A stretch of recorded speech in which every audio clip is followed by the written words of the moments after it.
Hell yeah. I think I meant this. like I meant as in like it's not dropping frames or nothing for you, but Oh yeah.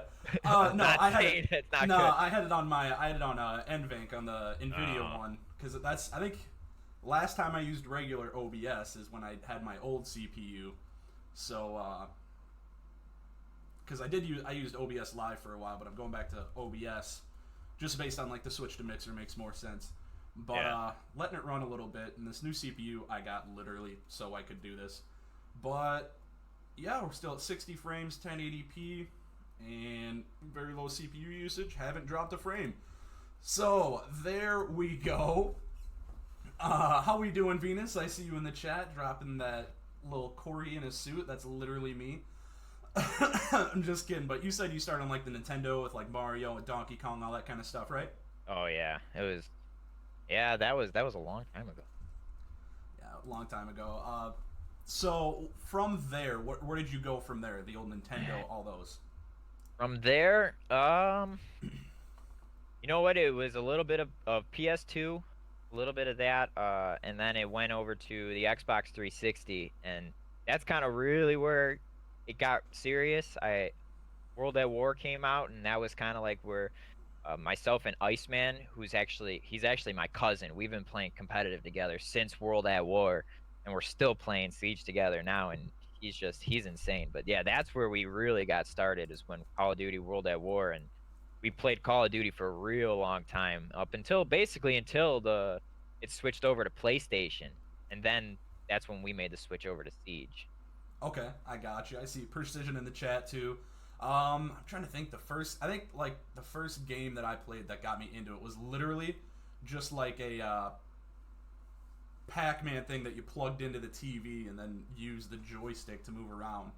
That made me want to get PlayStation, so I got a PS2. That's where I started. And the first game was Spider-Man. Fell in Oh love with yeah. that, but first competitive, kind of the same thing. Xbox 360. But I didn't start playing that early. I think I started first Call of Duty I got was Modern Warfare 2. I remember vividly picking that off the shelf. That was awesome. Just picking that off the shelf, like yes, this is the game that I want. Just the intervention, just having so much fun. Intervention, UMP, all that stuff, and then competitive. That was like Black Ops 2 around that time when I got into it. So I didn't get into competitive until late. I just didn't know that the scene existed. But you said you played a lot of competitive with your cousin. Like, Yeah. you guys played a lot of competitive Call of Duty then to start out, and then you moved to Siege. Yeah. Yeah, he's actually like phenomenal at Call of Duty, like stupid. Like people say he's good at Siege, like his Call of Duty. I'm not kidding. I'm not trying to, up him or anything, but he could have been a professional Call of Duty player back in the day, but he chose to play with me instead, and I was not at the level he was at. He just had more time to play, and he played so much more than I did. He was crazy. It was stupid. We would win a lot just because of him. Yeah, I feel that. So where was I going? I completely lost my train of thought. All right, I'm thirsty. I'm gonna take a drink. I'm like dying of thirst right now. Ugh, delicious. Anyway, so based off that, you said like he played with you. You thought he could have gone pro or whatever. Did like clans and stuff always like try to reach out to him like when you're in pubs matches or anyone Oh, try to all like the all the time. time? People would try to take him when we would play a GB match. People would be like, "Yo, come play with us!" Like all the time. It happened all the time. It happened in Siege a lot too when Siege was still on Xbox. Well, Pro Scene was still on Xbox. Mhm. Everyone just wanted him to come over to their team. Crazy. That's funny. That'd be a funny thing to always be. He always just like, no, these are my boys. I'm not leaving them. Yeah, and we definitely we hop teams a lot. Like, well, I wouldn't say we hop teams a lot, but we change players all the time. Players come and go. You know how that goes. And it was me and him were like the two that were always there, and he always played with me. So I mean, I give him credit for that. He always put up with me. I feel like in comp there's like on the rise up you always have a duo. You always have a Yeah. duo, and my first duo, Brom, we started in Black Ops 3. We played to like IW, and then World War II. My newest duo started up, and that's Scaro. He's in the chat right now. His first Lowdown. Glad you could make it, buddy. My duo, my COD duo. But yeah, there's always just that duo, and I think usually you do see them break onto the people who break onto the scene, they usually break on in either teams or duos, unless you're just like an insane talent, I don't know about Rainbow Six players, but like a simp in Call of Duty, someone who's just insanely good, they break in by themselves. But otherwise, a lot of what you see break into the pro scene, at least for Call of Duty, I don't know about Rainbow Six, but it's either like teams or duos. Like that United roster, when they came out, the only one on there was Silly. The other three were just a bunch of nobodies that nobody knew, and they ended up all just being really, really smart at the game. But yeah, I feel like that's just something I've always noticed. If someone's breaking out like a Midnight this past year, they were just an insane group of kids. Yeah, the last one that I remember, at least in Call of Duty wise, was when E6 and almost took down Optic, and that was that AW they were playing on, and I remember watching that finals, and everyone was going nuts. Oh yeah, is that the E6, the old Complexity E6? With Crim, Aches, TP? No, the Enigma 6. Oh, Enigma 6. Oh, and IW? Yeah, and AW. They did. That was the first Open. Enigma 6 came out of the Open bracket and won it with the OSHA, I think was the name of the gunner. I can't remember that white. I can't remember exactly, but I that know gun that General like was on the team. I know that. Yeah, General's parents like own that org, which is why he's always been on Enigma 6. I don't know if you knew that. Okay. I've kind of lost the Call of Duty scene. Yeah. recently for sure. Yeah, but yeah, it was kind of those guys were just so good with a gun that nobody knew how to use.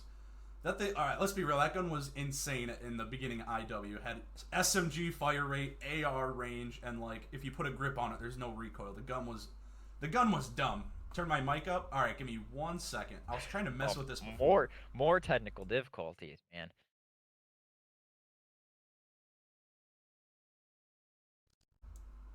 What if we go over there? That still doesn't work. All right, give me 2 seconds. Where was that? Let's go here.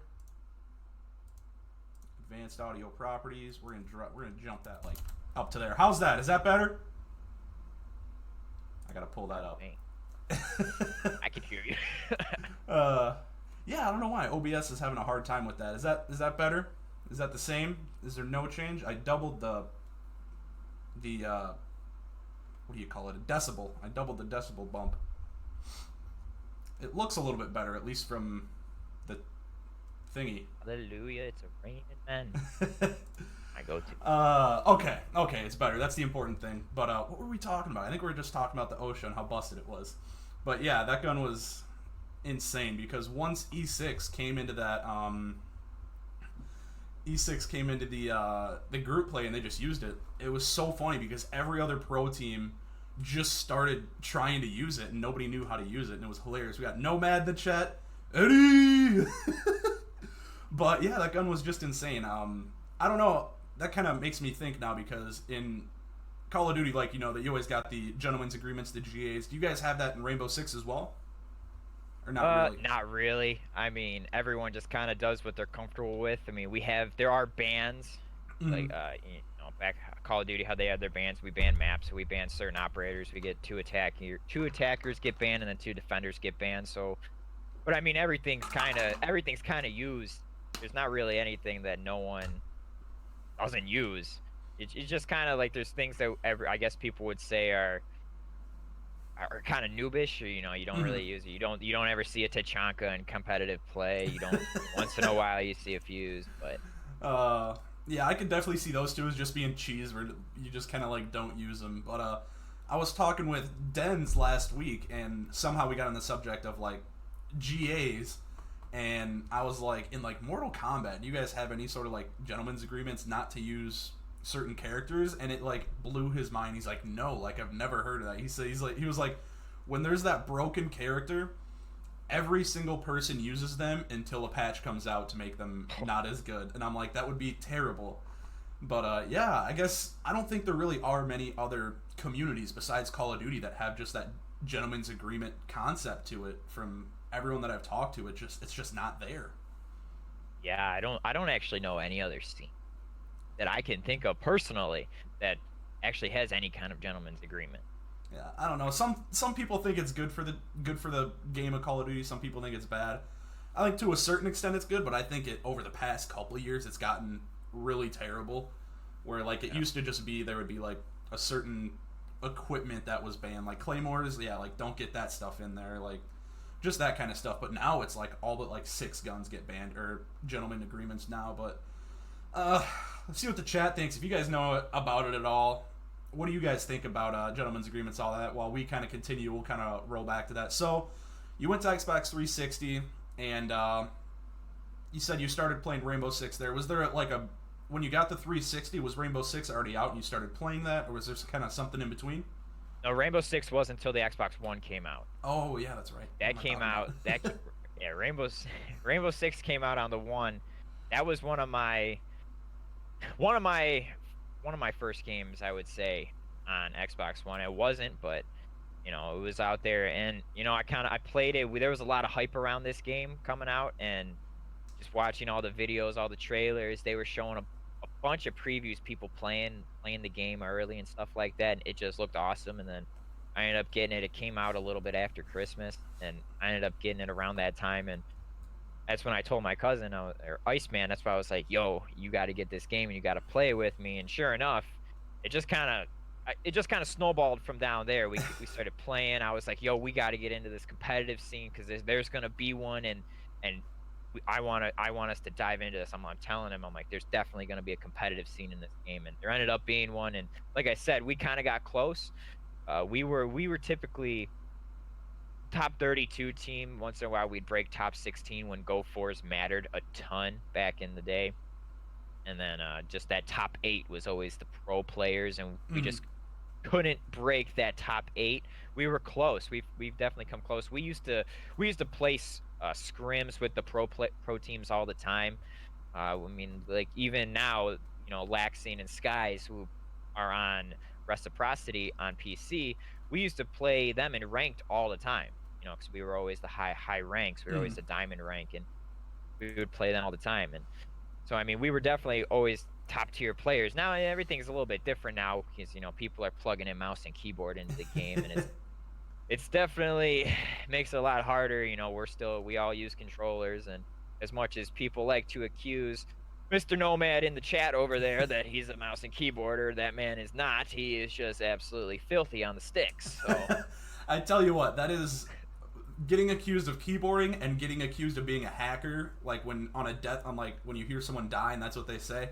That's one of the best things to hear when you're just on the sticks, just playing, and then you just, oh my god, guy's keyboarding, or like, oh, that guy's hacking. Just makes you feel so good inside. You're like, yeah, I'm that nasty that people think that. And then I was kind of thinking, because this is an idea that popped in my head while you're talking, like the Rainbow Six community. I'm sure you were part of the Xbox 360 COD game lobbies with how toxic everybody was, and just in general. I've kind of seen that make a comeback a little bit now on PS4.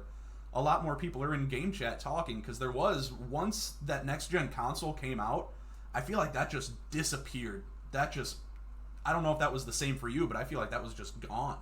Yeah. I remember Call of Duty when you had to be in game chat and search and destroy. Yep. That was when it was the absolute worst, in my opinion, at least on Call of Duty. And yeah, Call of Duty was terrible. Like that turned boys into men. That's what oh yeah.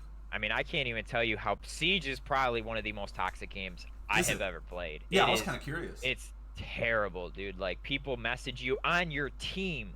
You'll be playing a ranked game and someone will be on your team and message you and tell you you're trash. Like, what? We're playing together.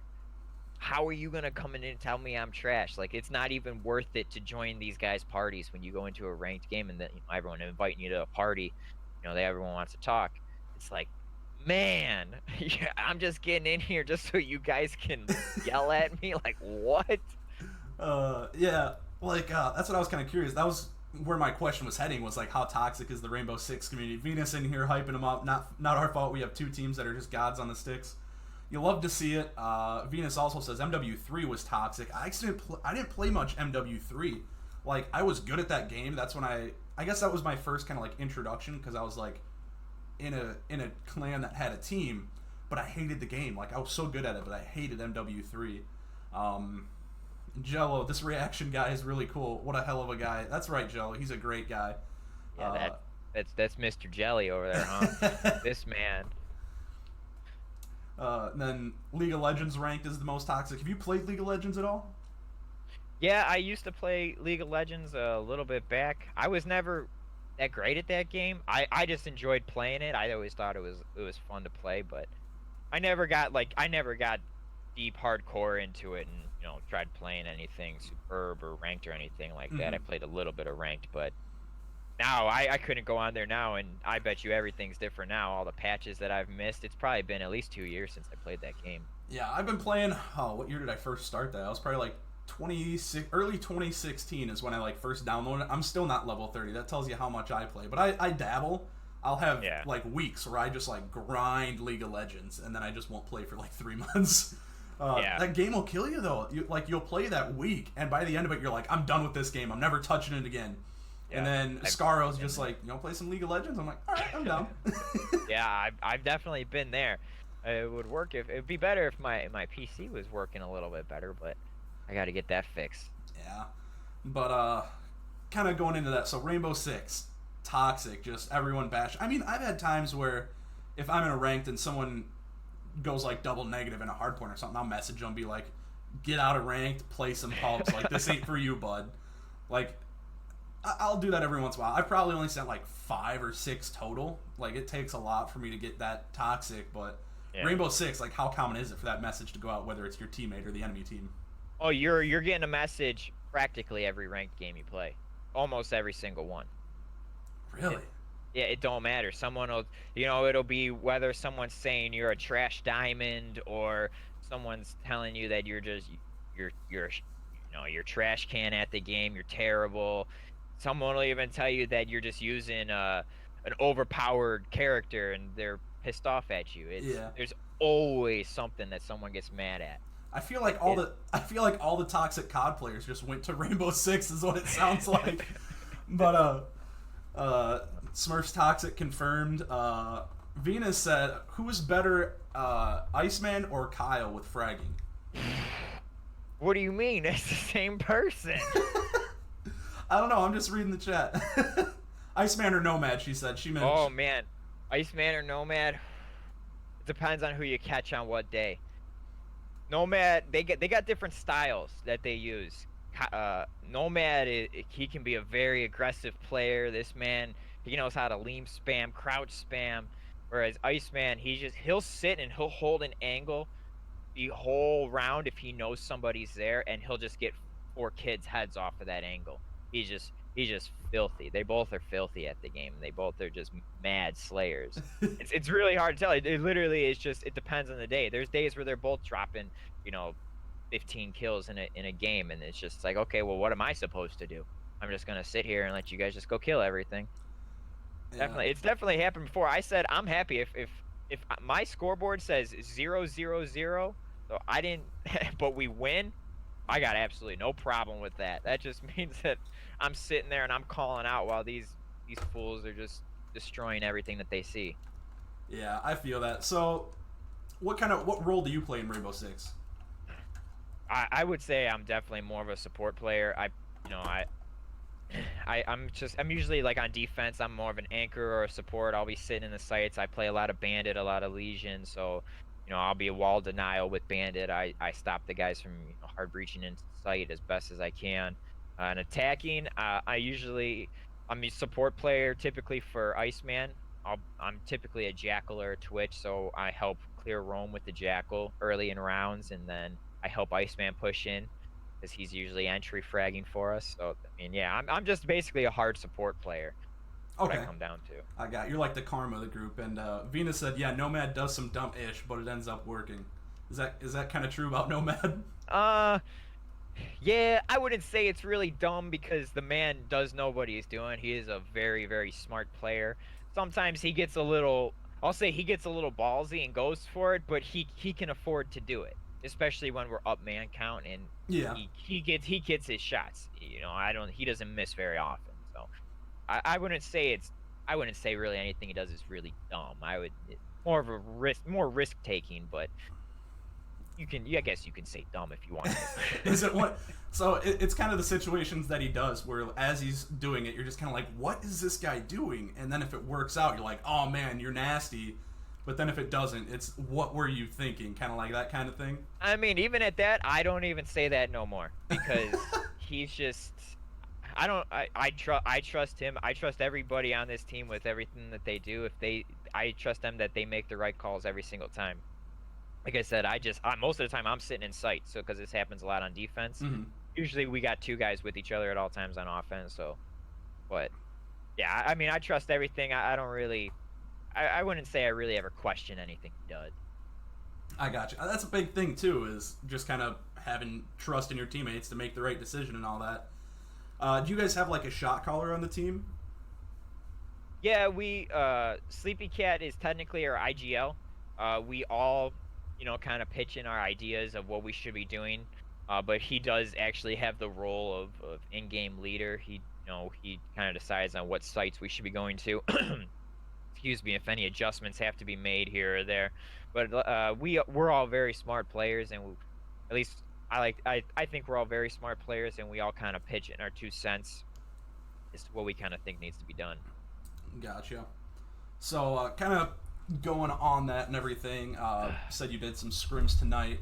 Uh, who else is in the lineup, and kind of like a breakdown of everyone's roles? And I said you're more support, and like Nomad's more of a slayer.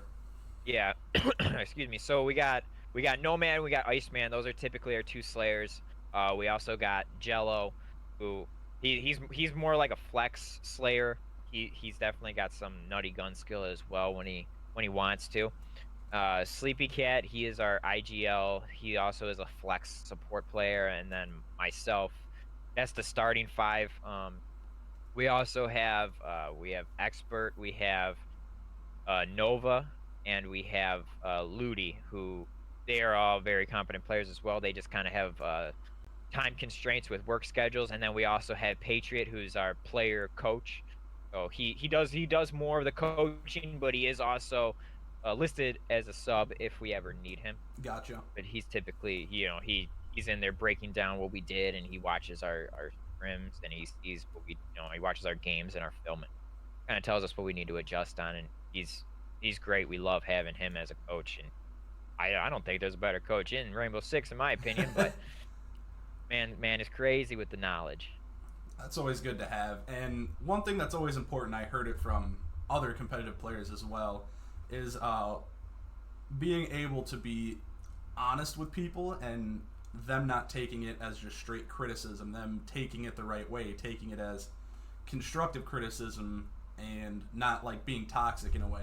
I'm trying to figure out what I'm trying to say, but like you guys have that aspect, and like did you struggle with that early when you were playing comp? Never wanted to like say that because you felt like you were going to be mean, but then at some point learned we need to have these conversations. Yeah, I think in the beginning we were a little bit more, kind of hesitant. No one really wanted to speak up sometimes, but now, you know, Patriot, he lays down the line, man. I mean, he's never been one to sugarcoat anything. If I make a stupid mistake, my man will be in there and he will tell me that I did that wrong. And yeah, in the heat of the moment, I might be frustrated, and I kind of might think he's attacking me, but then after 5 or 6 minutes, when I kind of calm down, I'm like, okay, he's right. I did that wrong.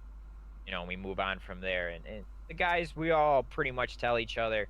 There's really not too much arguing amongst us. I mean, to be honest, we all get along quite well, and I think that's part of the thing that helps us out a lot. So we don't really take anything personal. We all know that we're here to help each other and to get better as a team. Yeah, that's an important thing. Scarra said the same thing. Being able to give and receive criticism and understand what they're saying and the balance between attacking someone and addressing a concern is huge. Like Scarro and I, we used to be on a Call of Duty team. We were half of a team, and we had a point where we were like, all right, we need to have a meeting and talk about what is going wrong. And like we said to each other, because like him and I were kind of organizing it, we're like, get some for each other too. Like we need to talk about everything. And it went so bad. The other half was just they didn't talk at all, and it was just it didn't go well. But it's just that thing you need to have. And like at what point? I know you said at first you were kind of hesitant against it. At what point were you like, I need to hear these things, or like they need to hear these things?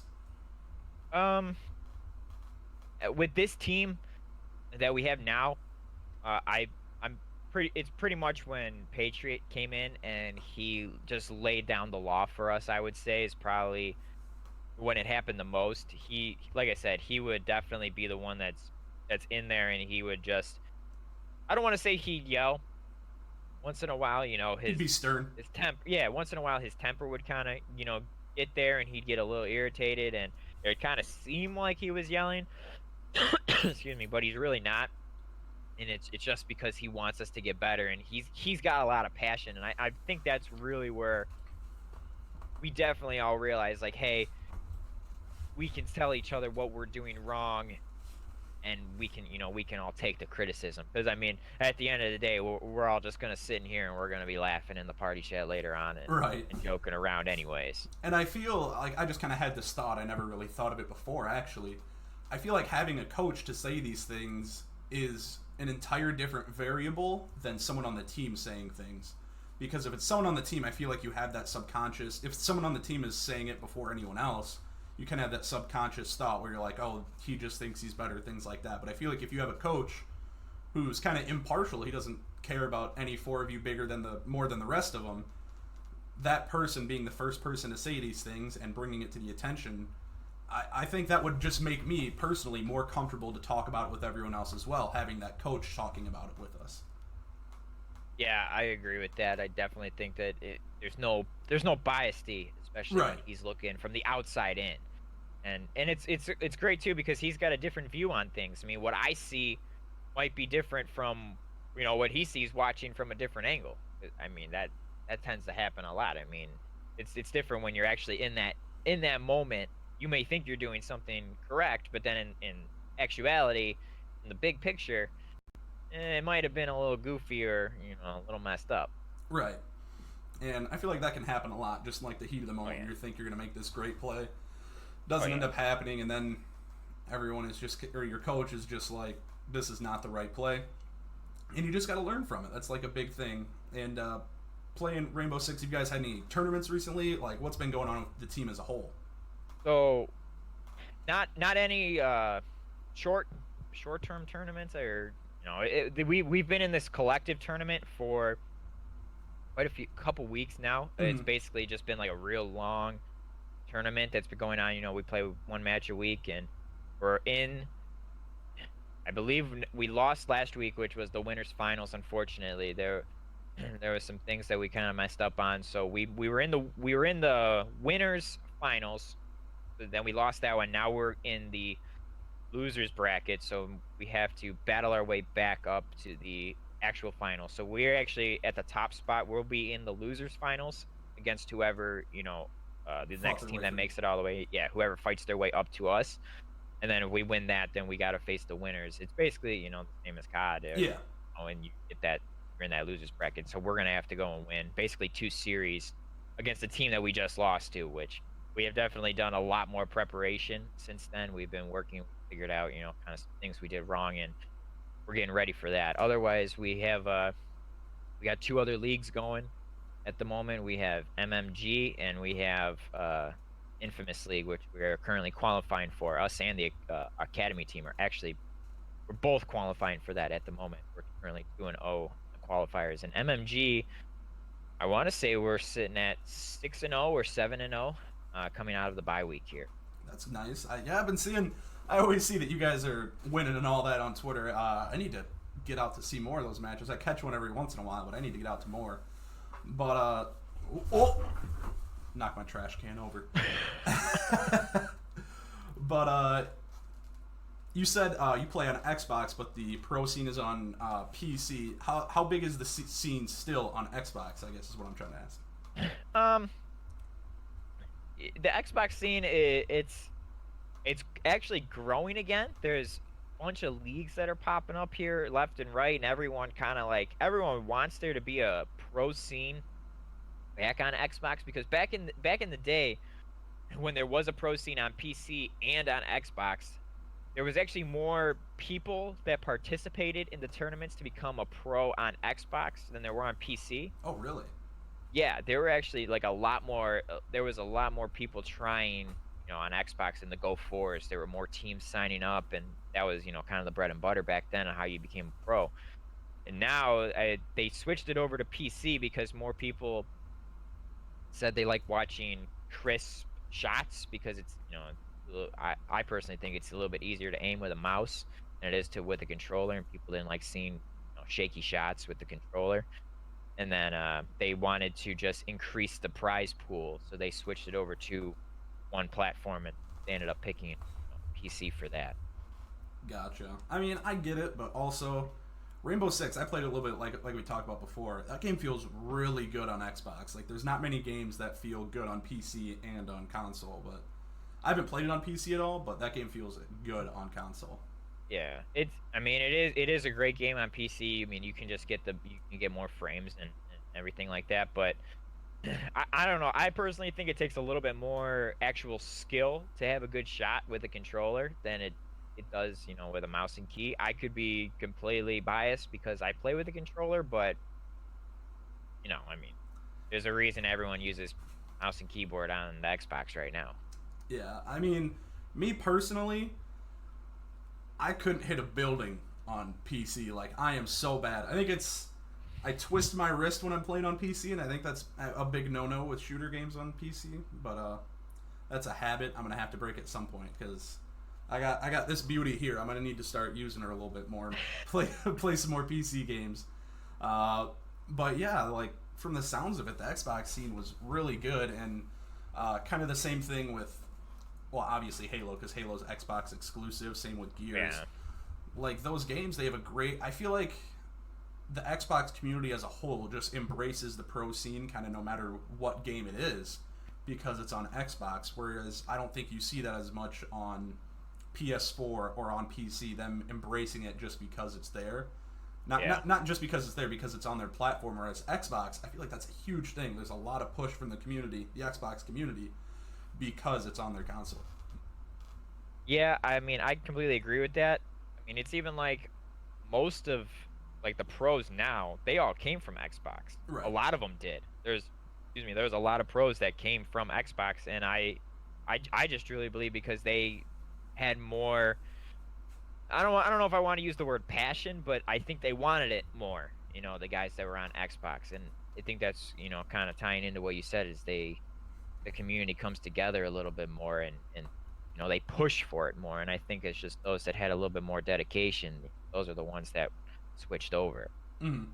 Yeah, I feel it's kind of the like when Call of Duty switched from Xbox One to PS4. Yeah. Those who took it seriously and they were going for pro, they swapped over because that's where the competitive scene was. I feel like it's definitely easier going console to console than console to PC or console to PC, just because it's basically the same thing. But it was a good time for me to actually, because I switched from Xbox to PS4 to play as well the year after it switched over. But it also worked because my Xbox started going downhill on me. Like I would just get random lag spikes on it. It was terrible. But Yeah. I still like the Xbox. I think it's a good system. But Yeah. I PlayStation's remember home now. when I do remember when that switched over. I mean, I do have a PS4. I don't play it very often. I do remember when Call of Duty switched over. That's when we were real big into Call of Duty, and we were our team. I don't even remember what game it was. It was Was it the after new? AW, so it would have been BO3. Yeah, I was gonna say it was a new Black Ops. I remember we were actually myself, Iceman, and we had two of our other guys that we played on Xbox with in AW, and we got in and we were, as soon as that game came out, we were playing it, and we were grinding out GBs, and we honestly we made first page on GBs for like the first 2 weeks, and then it was like now it's on PlayStation, and we're like, well, that sucks because we were we were undefeated for a while, and like I said, we made first page on GBs, which to us back then was we thought was pretty big because we were younger.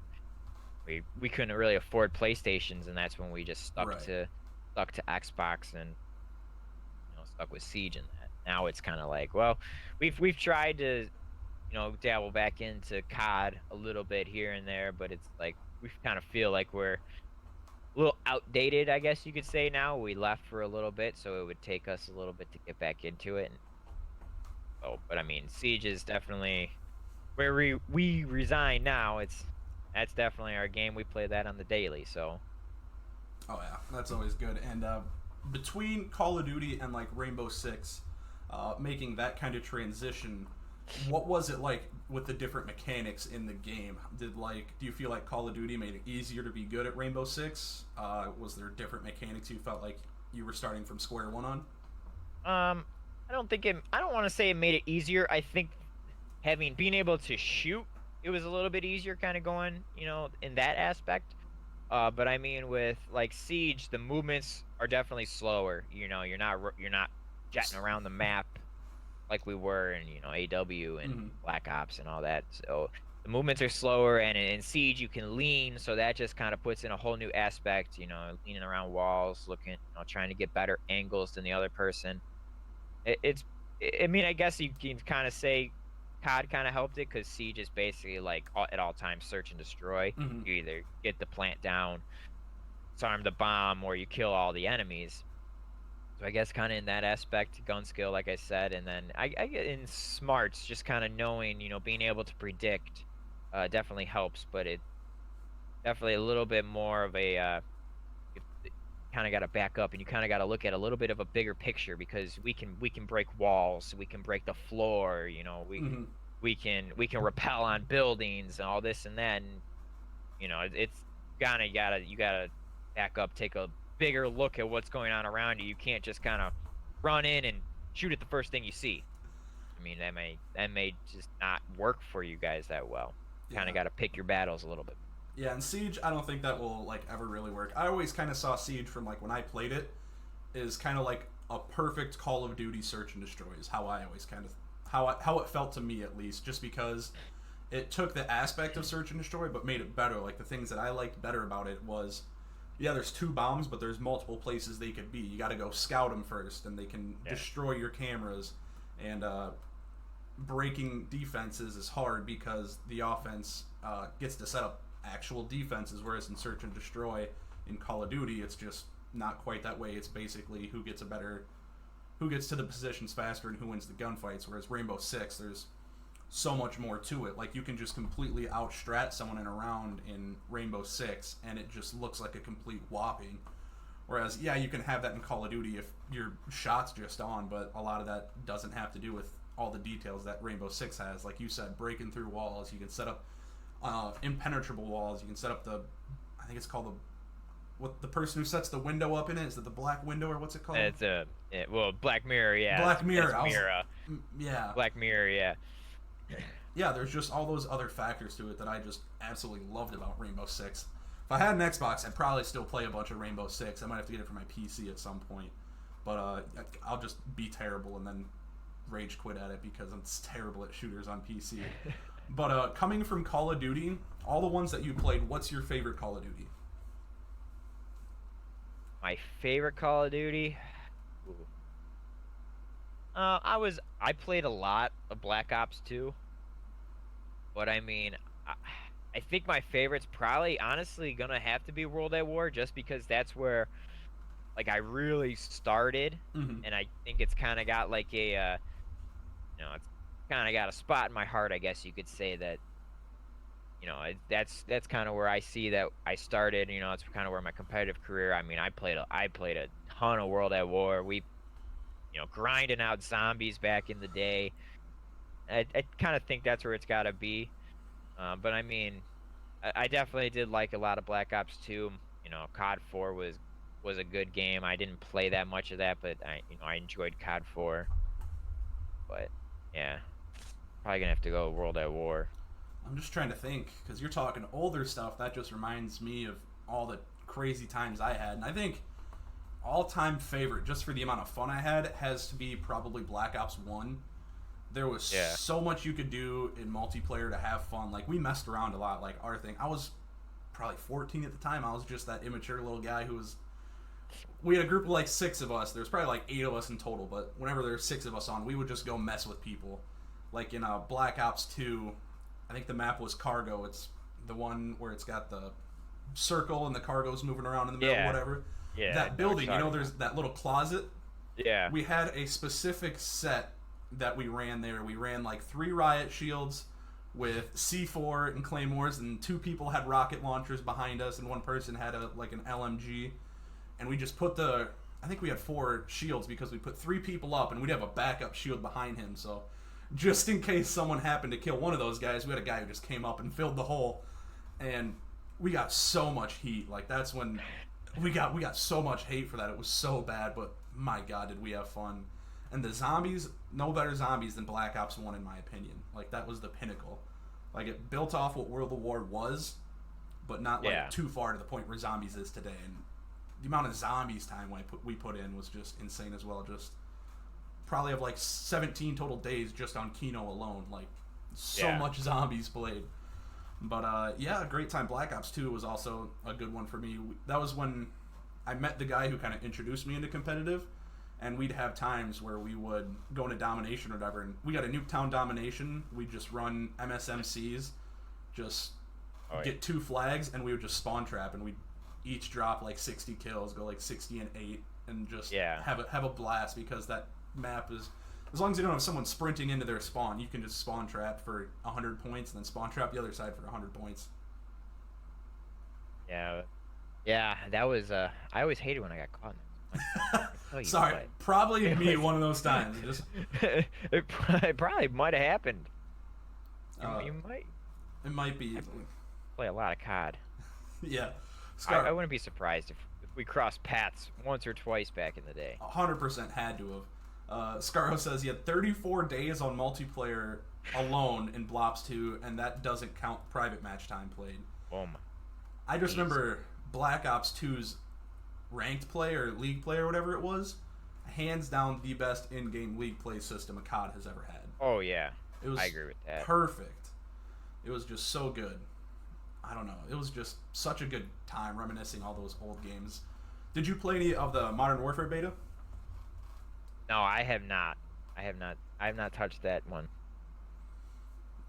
Oh my God, that game's gonna be so fun because the 2v2 dropped first for the beta, and there was so many like streamers that I watched and like friends that I had who right away they hated it because the movement system was so different. It was kind of slower, but you could abuse it, and I was good with it like right away. Like first match in, I was just abusing the super sprint, I guess is what they're gonna call it, because you can sprint, but then there's a super sprint where your guy picks his gun up all together. Yeah. And you can abuse that if you know what you're doing. I knew how to do that, and I just had fun. But I think that's going to be a good game. I think it'll bring a lot of people back, especially since it's completely cross-platform. The first couple months, there's going to be a lot of heat and a lot of trash talk. I think it's going to be back to the Xbox 360 days for the first probably month, 2 months. It's going to be bad. Might be the whole time. I don't know. But I'm excited for that, and I'm excited for the Call of Duty League coming out. I think they're doing good with it. I wasn't too excited about it right away with the whole franchising, but they're keeping the open brackets and everything like that, so that keeps me happy. Yeah. I'll probably play it a little bit here and there, and I played every Call of Duty since then, even the last one and that. I wasn't anything like I used to be. I mean, I can still go in there and I can still, he's still nasty on the carry sticks. some people here and there, but I definitely will look into it, especially with how everyone's hyping it up. I mean, I see on Twitter all these pro COD players are hyping this game up and they're so excited and this and that, and I didn't touch it at all. I seen a couple of videos.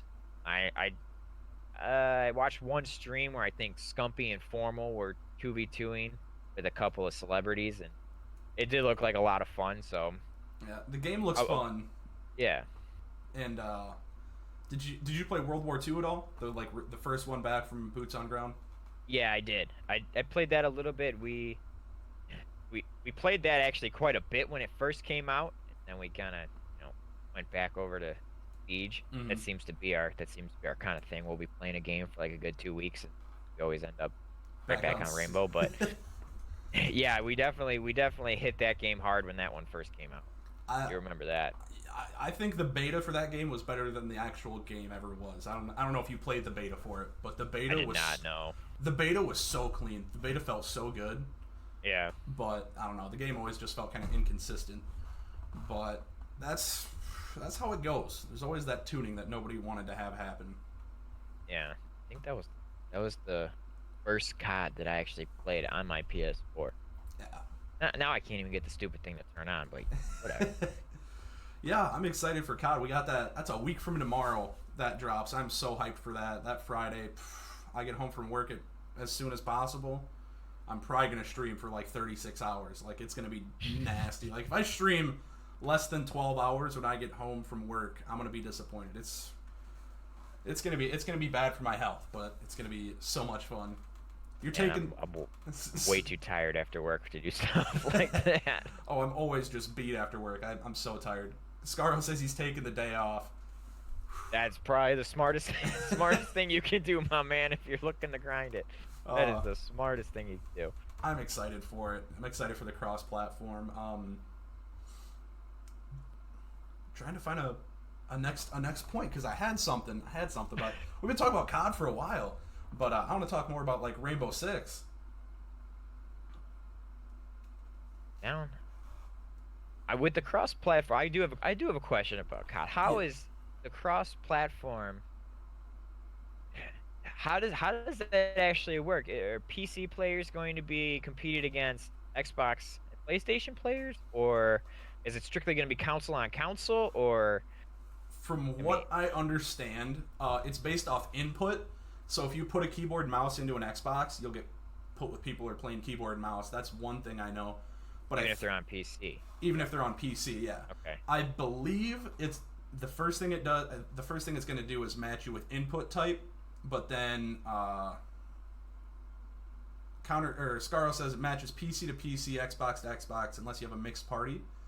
So you can so if you have a mixed party, then it will mix and match. I wasn't 100% sure. I knew that it went by input type, but like even if it does match like Xbox to Xbox, I feel like you're still gonna get like a PS4 in there or a PC player in there. Like they'll be in there, but it's mostly balanced where it's gonna be like Xbox or console to console, and then things like that. Yeah.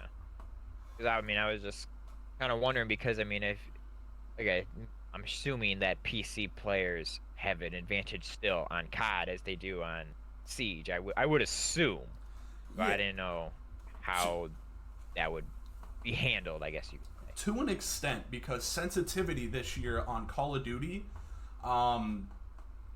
you can tune it way more than you ever could. Like it used to be like 1 through 10, then like 1 through 20. Yeah. Now it goes by, is it point one? So it goes from like 1 to I don't even know the cap. It goes from 1 to something, and you can go by increments of point one. So you can go by really small increments. So you can actually fine tune your sensitivity on console like you never could before. Yeah. PC gets no aim assist. Console does. The main thing they focused on in multiplayer, I know this because they talked about it. Between like PC players and console players, they had to find a balance where PC wasn't just like overpowered or whatever. Yeah. But it'll work. Like I played some cross-platform in the beta a little bit, and it felt good. Like it didn't feel like anyone was just absolutely disgusting just based off their input. Yeah. Siege you can go 1 to 100 sensitivity wise. On console, you can. Yep. 1 to 100.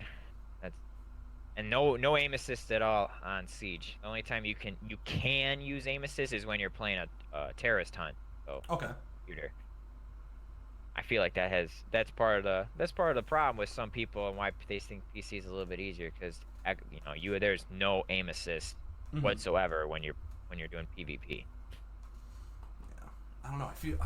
I just wish I was better at shooters on PC. Like I'm just so bad with them. Like every time I play CS:GO, every time I try to play CS:GO, I rage no further. Like the furthest I made is 2 lives in. Like I die the second time and I'm like done. I quit out of the game. I'm like, this is dumb. This game makes no sense. What are these graphics? And I'm out. Like I'm out quick on CS:GO. But Rainbow Six, I had so much fun on with Xbox. My roommate had it because I was in college at the time, and my college roommate was like, "Dude, you need to get this game. It's like Call of Duty Search, but like way better." And I was like, "Oh, I'm down." But I messed around a lot. I still snapped on kids because I'm just naturally good, weird flex, but okay. But no, Rainbow Six is just a great time. Yeah, PC. I would like to get better at it.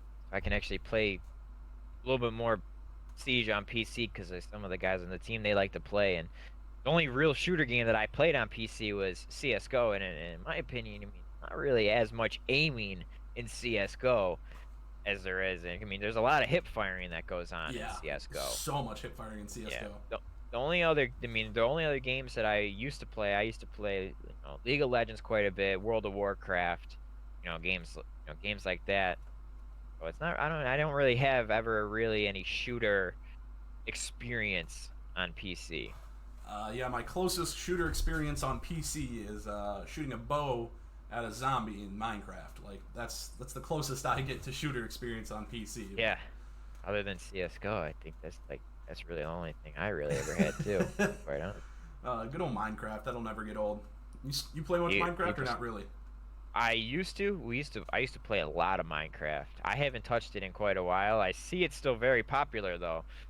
I considered it here and there, but yeah, I like playing that game with other people. It's hard to find other people that want to play the game with you. I know it's hard, but Connor and I, or Scaro and I, we got a world that we made a couple months ago. So we've been playing together a little bit, but that kind of fell off a little bit. Scaro, we're gonna have to get back in that. We're playing Minecraft again. Just so you know, we're gonna craft it up, and if Reaction's not scrimming or he doesn't have a match, we're gonna hop. He's coming in with us. We're all gonna play some Minecraft. I'm 100% down. Let's go. Absolutely, hit me up. I'm down. Last thing I did was make an automated sheep farm. I'm pretty sure Scaro played like 6 weeks after I stopped playing, because every time like I got on while we were playing, he's like, yeah, I put like 12 hours in between the last time we played, and look what I made. And I'm like, dude, what are you doing? Sheep farm. Like he made like tunnels through the Nether, made me a Nether portal, and like made tunnels to each other. That way, oh my god, it was hilarious. But yeah, that game is so fun. It's so much fun with other people. That's why. Yeah, that was. I remember my big thing was always making a zombie spawner farm where you make them so you can just one hit them and just collect all their loot. I remember that stuff. Oh yeah, the thing that took the farm that took the longest time to make, I think we made what are they called? Big green things that jump around. Creepers? Slime. Oh, slime. Is Oh yeah. I don't know if just is called that what they're slimes? called? Are they just called slime? Scar, help me out here. What are they called? Bro, I haven't played in a long time. I'm Sorry. not gonna Man, sleep tonight. You unless said tell me. green thing, man, and fucking, excuse me, was creepers. It was bam. And there's always another one behind you that you never saw after that first one blows Oh up. God, I can't tell you how many times those things killed me. That's what'll make you quit Minecraft. But I think it was huge when Xbox came out with Minecraft. The amount of Minecraft time that got put in on Xbox with me and like all my friends was insane. One of my best memories from Xbox Minecraft. One of my buddies bugged me for like 3 days. He's like, "Dude, you got to get me. I'm making this tower. I need 1 block of obsidian, 1 block of gold, 1 block of diamond. You like got to get this for me, and I'll finish this sculpture." I was like, "I'll get to it." And one day he was just bugging me. I'm like, "Fine." So I got it. I brought it over to him. I'm like, "Here, make this amazing statue that you saw." And he like puts a block of obsidian, a block of gold on top of that, and a block of diamond on top. And he's like, "Look at it." And I was just like, "Dude, I hate you so much right now."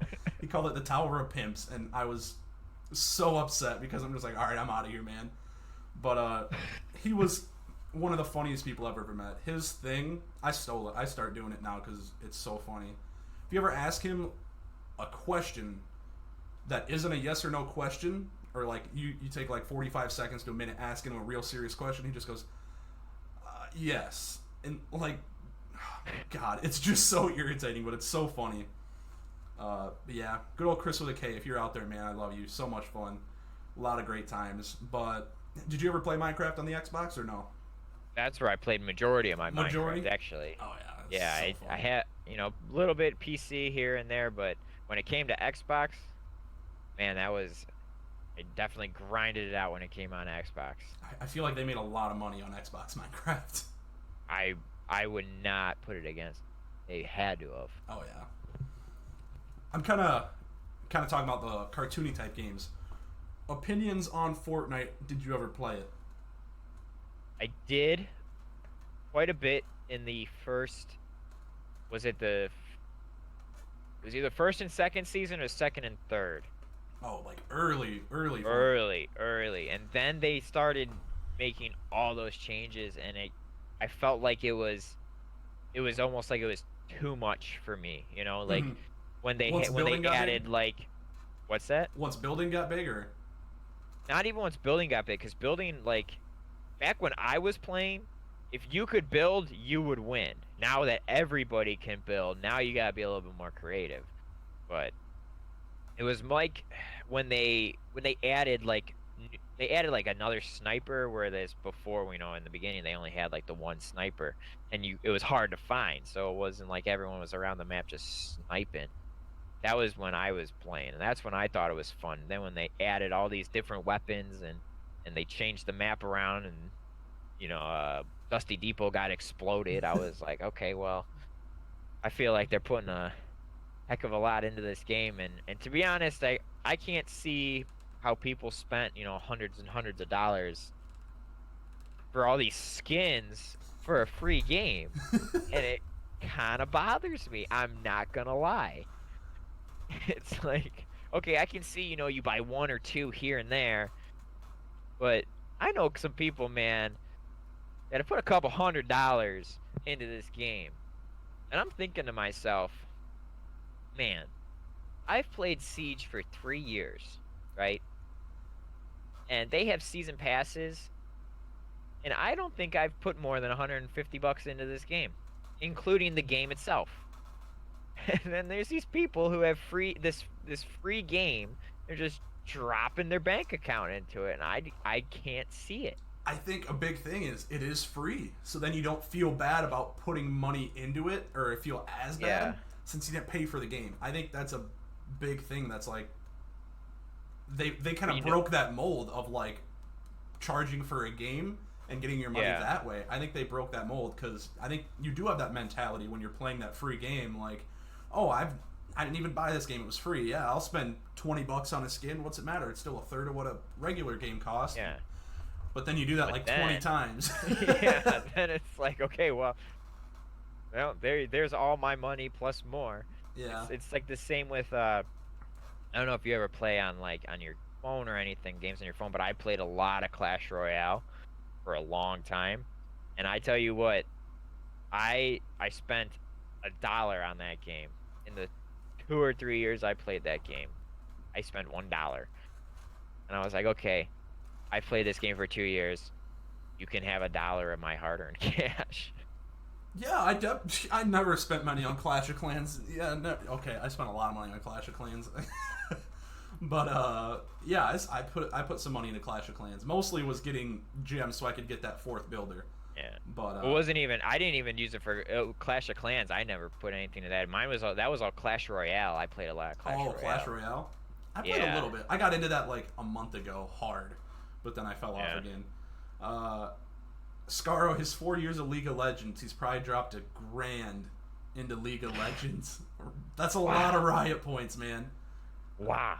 I knew people like that though. But that game, I feel like if you're competing in the game, if he's at, well, I'm assuming he's probably not competing in the game, but if you're competing in the game, I can see it a little bit more. Just because you're putting your time into it, like I can probably justify putting a little bit more money into Siege because I play it a lot. I got a lot of hours on it, Mhm. but games that I don't play that much, like Fortnite, no, I don't think so. I Uh, can't put money into that game. Revenge. Ask about the farming simulator. That's his lazy pastime aside from Siege. You play a lot of farming simulator? Yes, that's my game when I'm chilling by myself. I just want to relax. I'll play some farming simulator. That's my side game, bro. I want to get I into tell you farming what. simulator. That game looks so fun. It's like it's weird because you think about it. Okay, I'm farming in a video game, and then once you actually play it, bro, it's it's a lot more addicting than you would think. Dude, it would be very addicting. That's why I think I avoid actually getting it.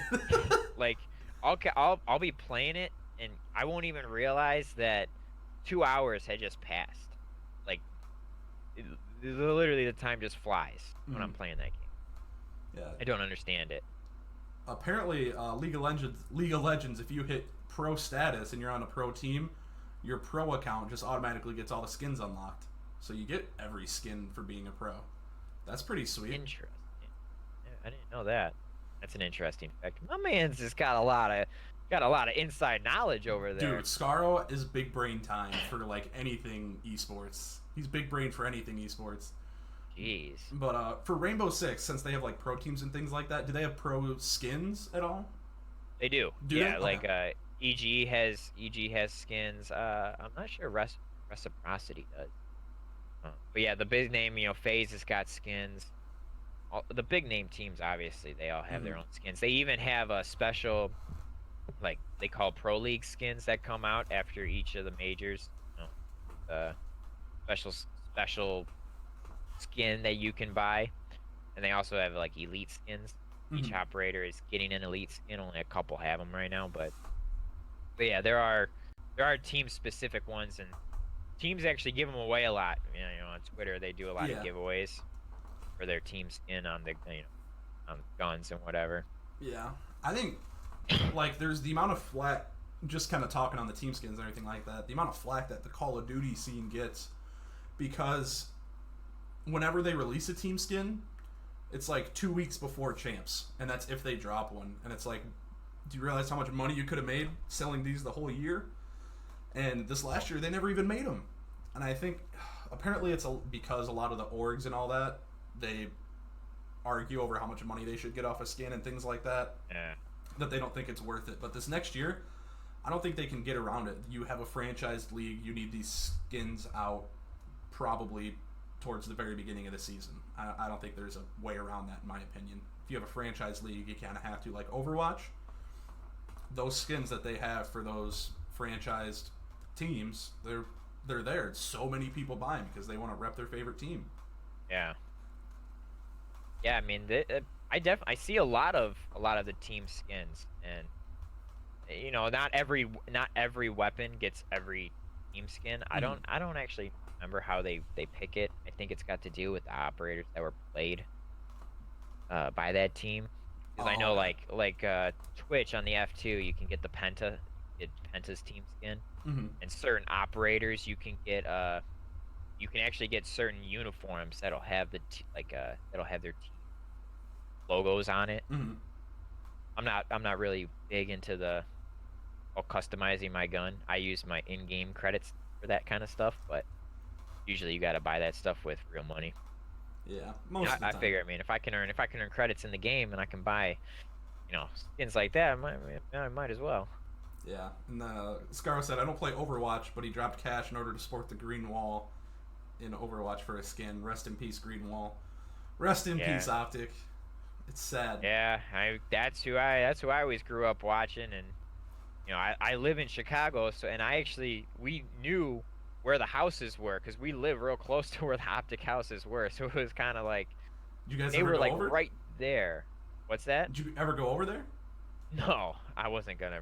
We weren't gonna be creepers, but like watching, I guess a lot of people did go to the house all the time. Yeah, they did apparently a lot. But it was like I remember one time Hex was like, they were in Hoffman Estates, and I'm like, Hoffman Estates? That's like 10 minutes from my house. I was like so confused, when they said they were in Chicago. I kind of thought they were really in Chicago, but like when people say they're from Chicago, not really from Chicago. They're from a suburb of Chicago, but what was that suburb? I know the name of the suburb too. Don't say it because I know it and it's gonna bug me if I can't think of it. And Cerberus is going nuts in the chat right now, dropping sparks like a madman. All those rest in pieces for Optic. Schaumburg. It was Schaumburg, wasn't it? Yep. Yeah, Jesus, I knew it. That's like I'm like right there. Oh yeah? Real close. It was gonna bug me if I couldn't think of Schaumburg. Yeah, but I knew of it, so when I heard they're in Schaumburg, I'm like, I know the relative area of that. Yeah. But well, it's funny because we are finding out like a lot of our Siege players, at least 4 of our Siege players, live in a same general area. Not on 2 of us on the main team and then 2 of us on the academy team. We're like, that's when we're like, yo, Team house in Chicago for the Siege Boys. What are we getting at here? What? Team House would be sick. That'd be so much fun. That would be fun. That would be hard though. I think it would be hard because We all got, we all got jobs and stuff. We're not little kids, just out here playing video games all day. But yeah, once you go pro, once you guys start making the big bucks. Yeah, yeah, pro on Xbox. We'll see how well that goes. I mean, honestly, it's getting kind of close. The leagues, the prize pool for these leagues, they're getting up there because more and more people are signing up, and kind of. I wouldn't be surprised if somebody, one of these smaller leagues can be considered pro, or just because it's, some of these are offering like we're getting up to like $1,500 for first place. It's gone from we just took second and won the top prize would have been $1,000 for that. We took second place in that one, unfortunately, but. Yeah, I mean they're definitely getting up there. So I wouldn't be surprised if sometime here in the future there could be a quote pro scene back on Xbox. Yeah, that'd be sweet because it'd be really interesting to actually see an esport that has 2 pro scenes. I think that'd be super cool. And Server says when you all move to Houston, then you can have a team house. All right, let me book my ticket. We'll all just live together. That's a far one. That'd be hard for me to move all the way out to Houston. It would be cool though.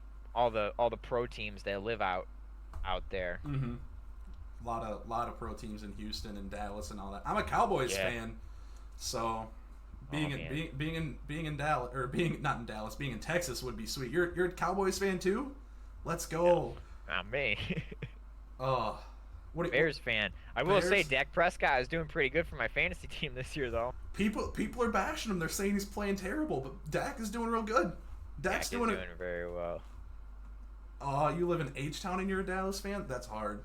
I will say I'm a J.J. Watt fan. I'll throw that out there. J.J. Watt's just an amazing person. I don't know how you can't be a J.J. Watt fan. If you're a J.J. Watt fan, you're just a bad person. Or if you're not a J.J. Watt fan, you're just probably a bad person or something.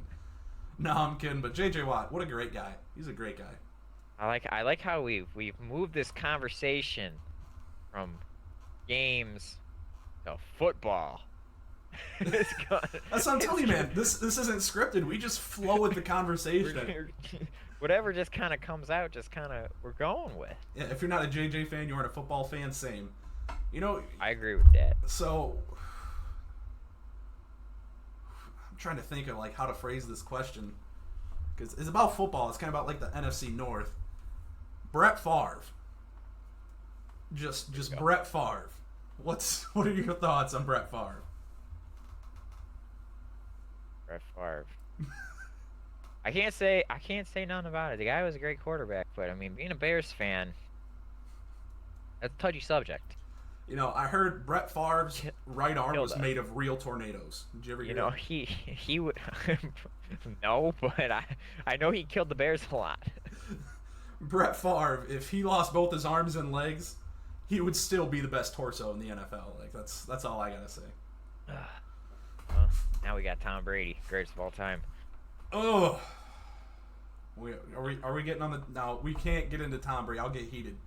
Okay, we won't get into Tom Brady. Okay, I'll just say Tom Brady wouldn't be Tom Brady without Bill Belichick. Yeah, but you gotta be good. You gotta be good still to be that good. Brett Favre what? Bill Belichick used a wide receiver as his quarterback one time. Like this guy can do what he wants. There's nothing wrong with that.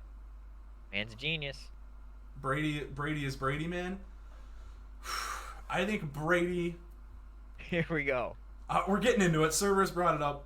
Brady is the most successful quarterback of all time. I will say that. There's by far most successful quarterback. I don't think he's the most talented. I think that would probably have to go to like Aaron Rodgers of being like the most. I don't know if I give that to Aaron. You don't think so? I think he's pretty talented, but I think he's just a purist of what the quarterback position should Rodgers be. You're a Bears fan. Yeah, but there's something about him. There's something about him that I don't know. He's good. Don't get me wrong, and he's the reason Green Bay is what they are. I don't know. I feel like the way that Peyton Manning, most talented quarterback. yeah. Peyton Manning's the smartest quarterback. Yeah. I'll give him that for sure. I don't know, but the way Brady runs an offense, I don't know.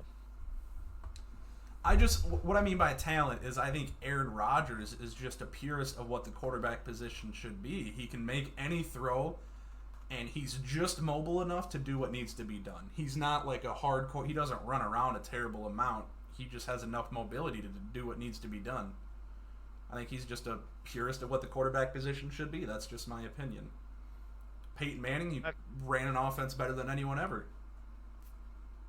I, I think Brady can probably put the ball wherever he wants to do, but well, he can. He's definitely proven that. He's put the ball in some stupid spots that he probably shouldn't have been able to put a football in. But Yeah. he definitely can't really run. Cerberus is just playing devil's advocate, so he says, so Aaron Rodgers is just a bland, basic quarterback. No.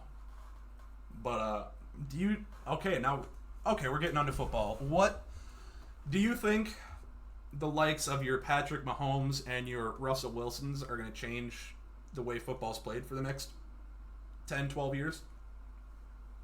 Or do you think they're going to figure him out? I think they'll eventually figure him out. They figure everybody out. I mean, Patrick Mahomes thing though is like, okay, well hold on now. The Bears could have had Patrick Mahomes.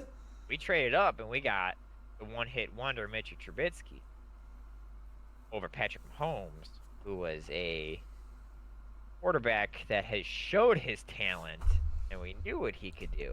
Mitchell Trubisky is nothing more than a game manager. He was, because he had 1 year. Don't get me wrong, he definitely has helped turn the Bears around.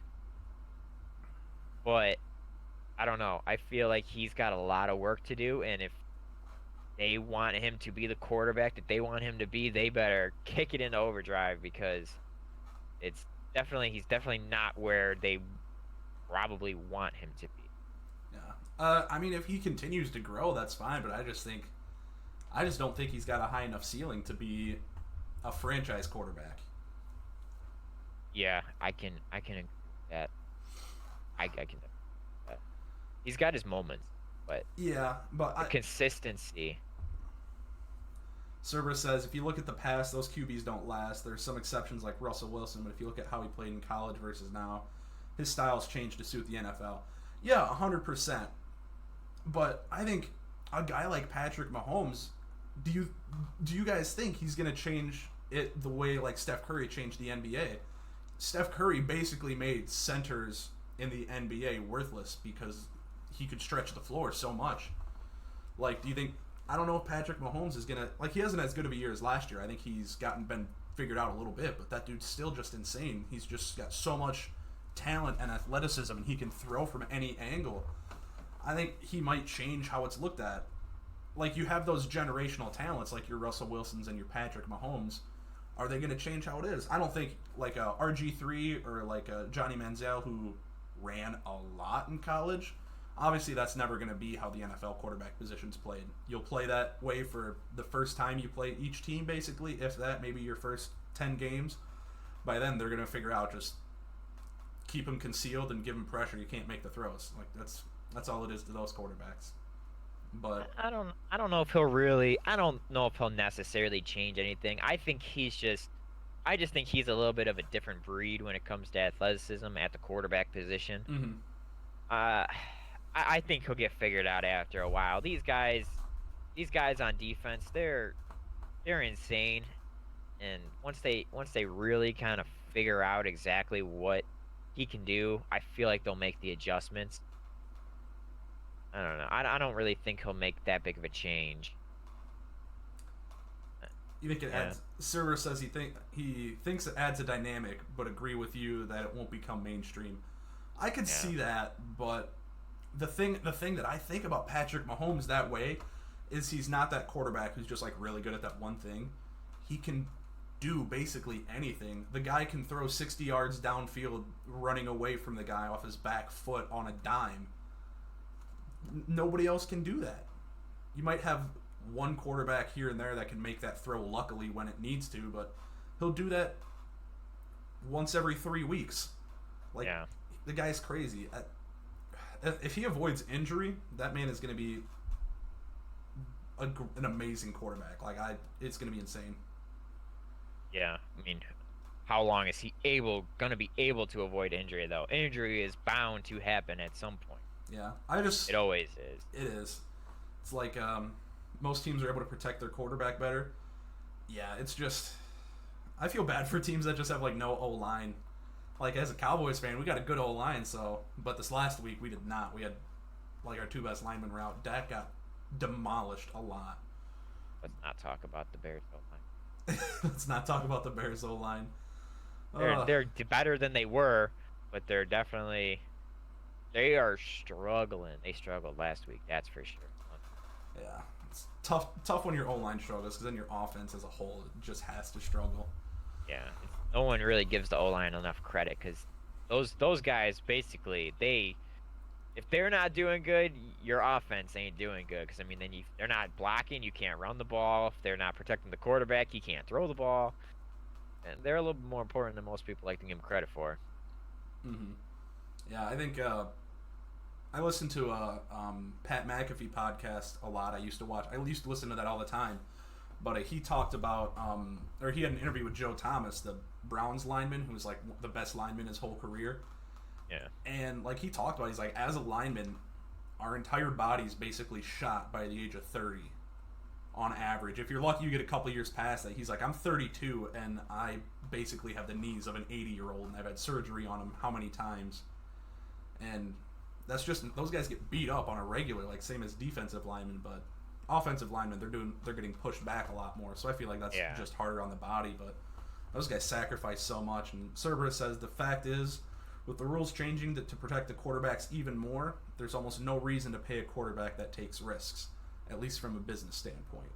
I agree with that. You have your risk-taking quarterbacks, like, who would you call? Like, you have your risk-taking quarterbacks. Jameis Winston, yeah, like those kind of quarterbacks. Cam Newton, those kind of quarterbacks. I agree with you, but then you have your risk-taking quarterbacks like your gunslingers, like Brett Favre and Patrick Mahomes, who they just have that it factor to make it work. I think that's different. I think that's a different story. You look at what Brett Favre did, you had to take his bad with the good because his good was just so good. Those gunslingers that have the it factor, I think you can work with it. But other than that, yeah, I agree with you. You have to be a special talent to be able to take the risks those guys did. Or else you just got to be a pure talent like Patrick Mahomes, or not Patrick Mahomes, Peyton Manning or Drew Brees or someone like that. I mean, honestly, I don't like all these rules to protect the quarterbacks. I think it's kind of dumb. You can't land on the quarterback. I mean, what kind of rule is that? There's no way to tackle a quarterback.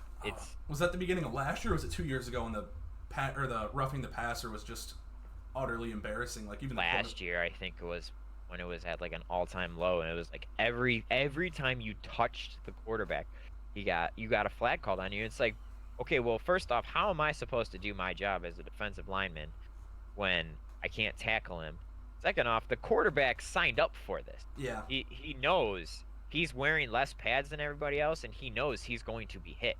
Yeah. Like it's a part of the game. You can't expect to protect him because of the rules the whole time. I don't know. That's just how I look at it. I know I'm not a professional player, so I'm not there, but I don't know how I look at it.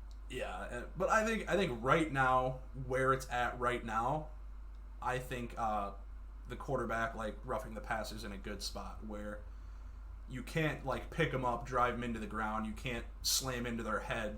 But, like, anything kind of lower is fine as long as you're not intentionally trying to do extra damage. I think it's in a good spot right now. Cerberus played football from 5th grade to D3 and did D3 college for 2 years. His knees, back, neck are all shot, and he played O-line and D-line. Like, think of that. You played 2 years of college with it, and you're shot. Imagine doing that for the next 18 years of your life.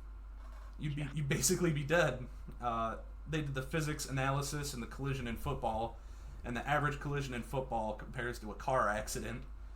I could see that, especially with how hard... But that's what you're signing up for, like I said. You know. Yeah. You Yeah, know what's gonna happen. 100%. You're getting if someone paid me $8 million a year to get tackled by Von Miller, I'd do it. One day a week, I get tackled by some really really big athletic people, And you got pads on? and I got pads Okay. on. Give me backup. What a backup quarterback, like $2 million a year. Yeah, I'll do that. Practice squad, 800,000. Yeah, I'll do it. Sign me up. Yeah, you Absolutely. don't gotta do much. I don't gotta do much. I'll be a person who just gets hit. I think it's Right. incredibly stupid. The slide rule is okay, and some unnecessary hits, but it's gotten out of control. Might as well put them in a red jersey and say they can't be hit at this time. I think the slide rule can be a bit touchy, but I think there's times where like they're sliding, they shouldn't have defenders diving at their head. Like I think that rule is in there for a good reason. Yeah. But They shouldn't be able. If they're going down and they know that they're going down, they shouldn't be able to But whack yeah, them in the I think face. I agree with that, but I do also think it needs to be toned back like a little bit because I think it's slightly over the line of where it needs to be of like if someone's pulling up and they're trying to avoid the contact more than going like fully attempting. I think that's a different story. If it happens, it happens in my opinion. But if you are like clearly going for it, that's a different story. I think that should be a penalty. But if you're going for a tackle, you're starting to lunge, then they start to slide, but you're already mid lunge, and you hit him in the head. I think that's it happens. He was off the ground, but no, that's still a flag. I disagree with that. How do you feel about the Miami Dolphins? Well, they're 0-5, so How much time do I got? How many jokes can I tell? Miami Dolphins, I don't know if they're tanking or if they're just that bad. Miami Dolphins, what do I even say about them? They traded away an amazing offensive lineman before the season started. Miami Dolphins, they don't know what they're doing, is what I'm going to say. They don't know what they're doing. If they do, and they have a long-term plan, good for them, but my God, they're a joke right now. they should have a good running back. But, Who's that? You know, Kenyon Drake? Kenyon Drake. Yeah, but they got no O-line to run behind. Yeah, you're right. That's my point earlier. It's so that's bad. my point. That's my point earlier. Where if you don't have an offensive line, what do you really got in offense? You don't really got anything. Yeah, if you got a terrible O-line, it ain't happening. Scaro has been reading player metrics in hope of looking to apply that to esports, but I learned about how analytics are being used in football now and changed the landscape of the game. The Eagles recognized a lack of point efficiency and exploited it. They won the Super Bowl and shaping this year's season. What do you mean by a lack of point efficiency? What do you mean by that? Like just making efficiency of getting points? Go more in depth on that. Revenge says the Dolphins are trash, 100%. Kenyon Drake can't catch a football. Not every running back needs to catch a football. I mean, you don't all have to be Saquon Barkley. You don't all have to be Zeke, people who can do both. You don't have to be Christian McCaffrey, who's just insane. You catch a football better than him? I don't know, Ronnie. I'm just gonna say, if you and Kenyon Drake went head to head catching a football, I think he might take you. He gets paid to do that. Like he might be way below average in NFL running backs, but I tell you, NFL offensive linemen have better hands than the average person. That is. It's hilarious. LOL bet. We're gonna get it. We're gonna have it. Someone tweet Kenyon Drake. Ronnie's gonna have a catching contest against him.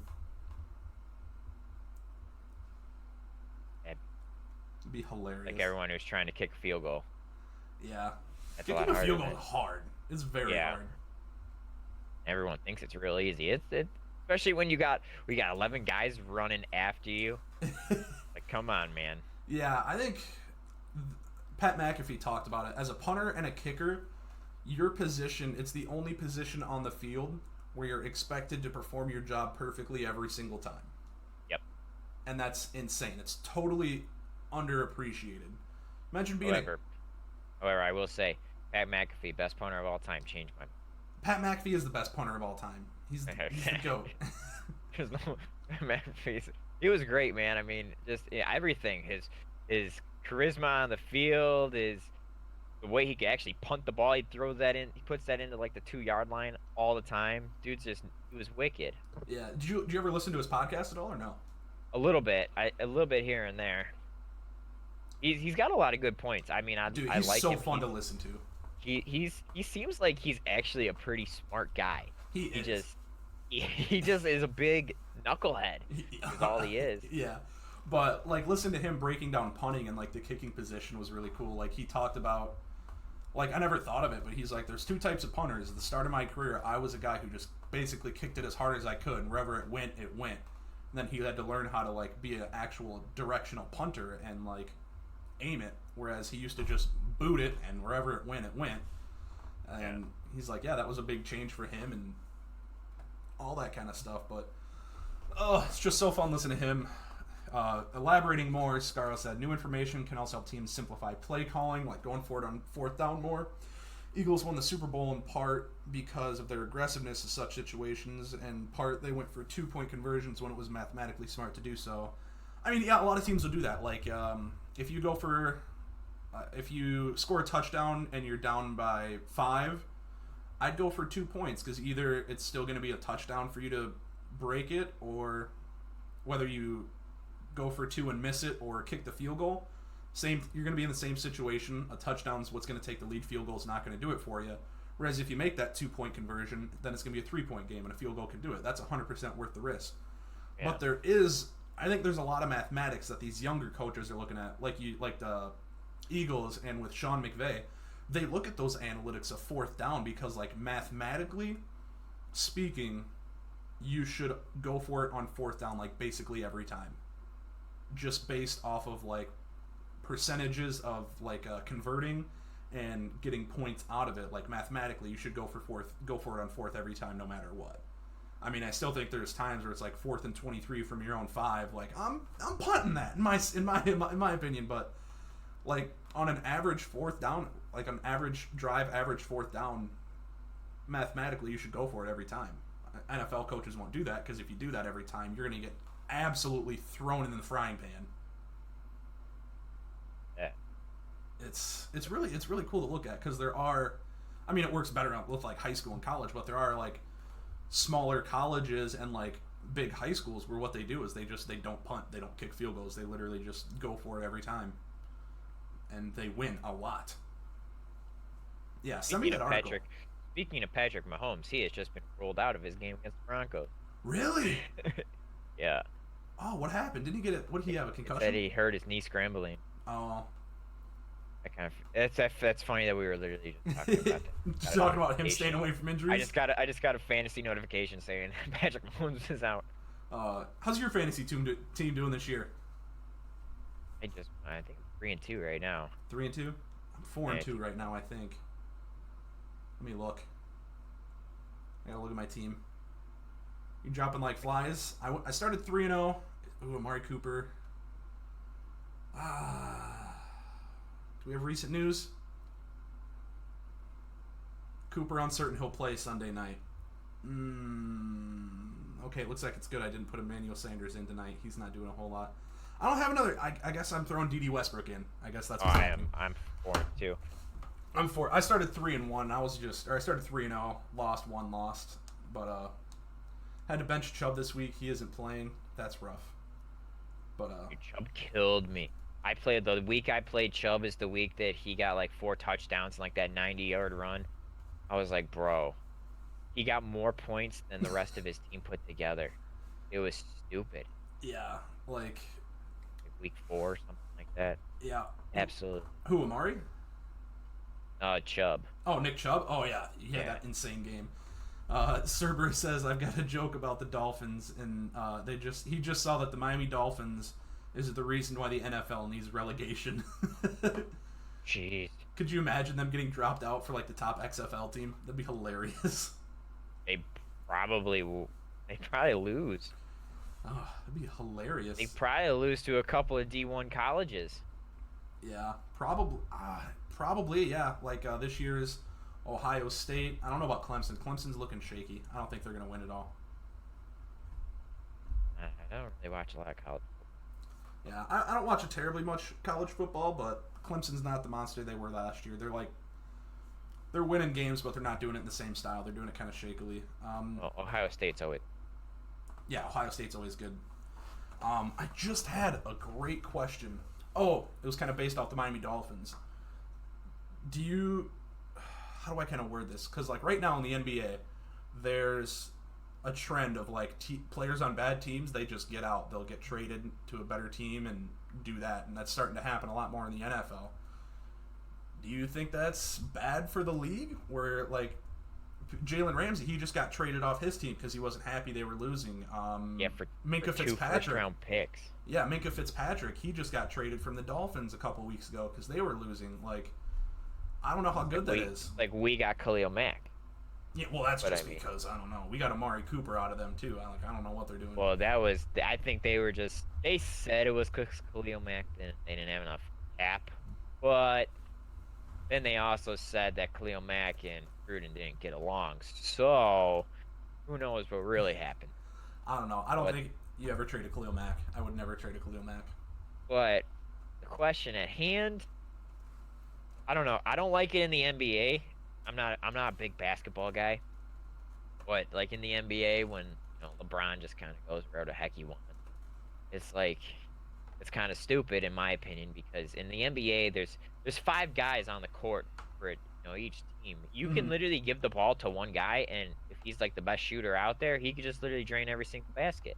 Yeah, I think football's a little bit different. Yeah, I think it's different for someone like LeBron James compared to someone like Minka Fitzpatrick. Yeah. Like, to be able to do that, I think you have to be that generational talent to be able to say, I want out, you're going to trade me.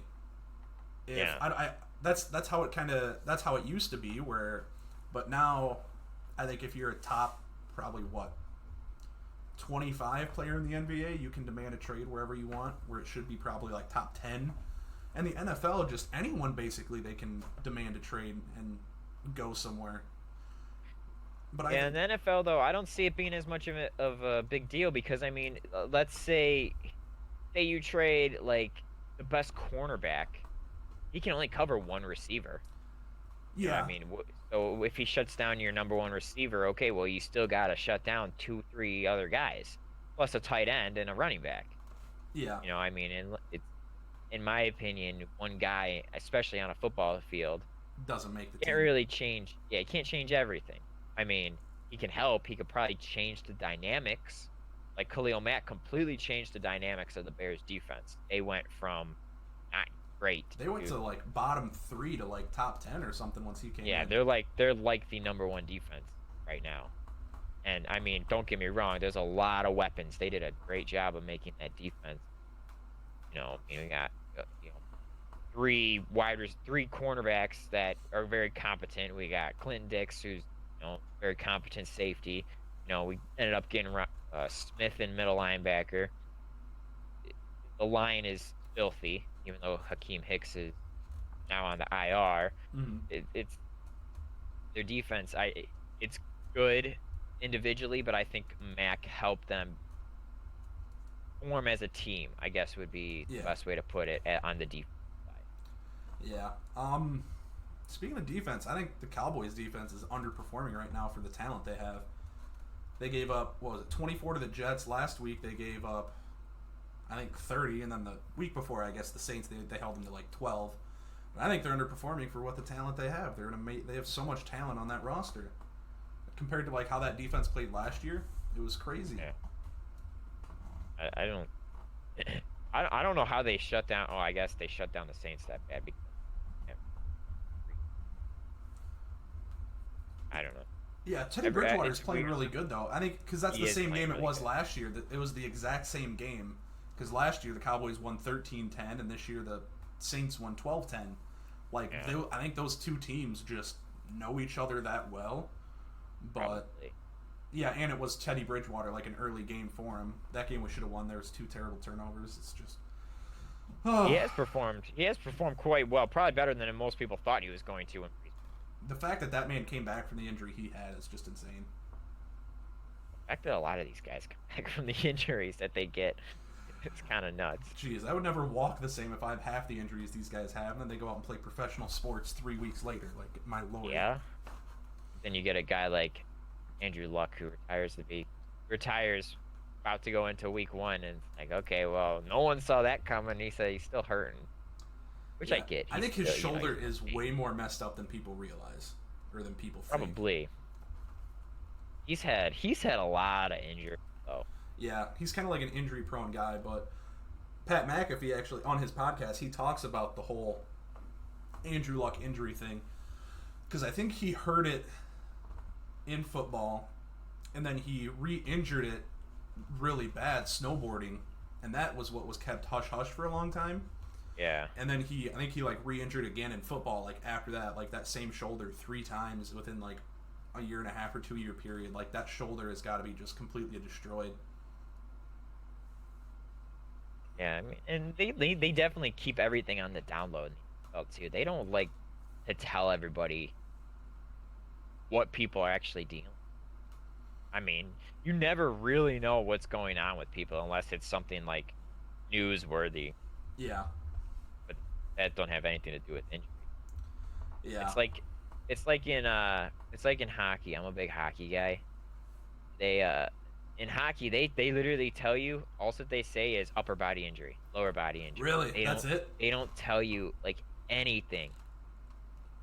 And you just kind of gotta look back and see what happened, and he gets if he takes a puck to the leg, or yes, his shin's probably broken, or something like that. But they don't want you to know like anything, and I feel like that's because they just pop them full of a bunch of drugs and they just send them right back out there.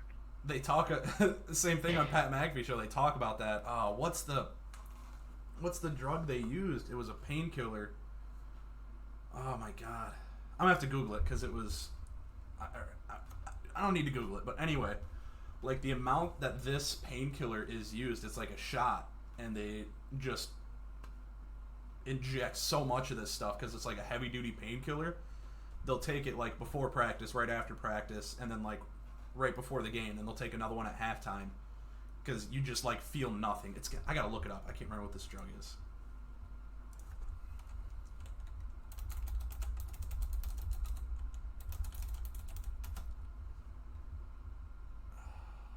It's gonna kill me.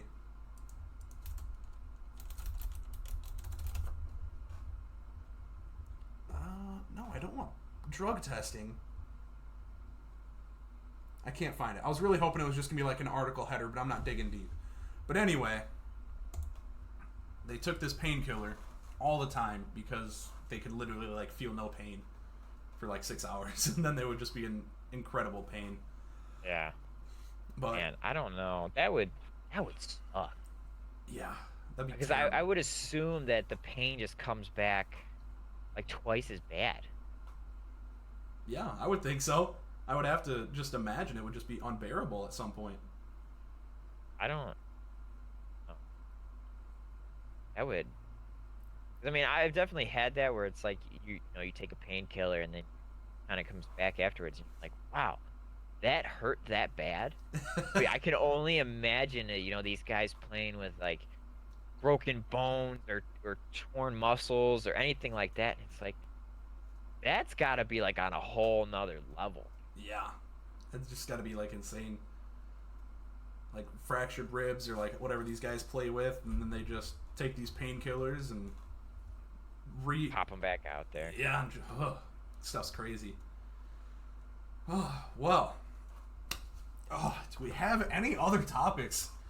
I mean, we could probably honestly keep going. Yeah, we're almost on 2 hours now. Almost on 2 hours. Been talking about football for I think half an hour, which is great. I love football. Talked about gaming for the first hour.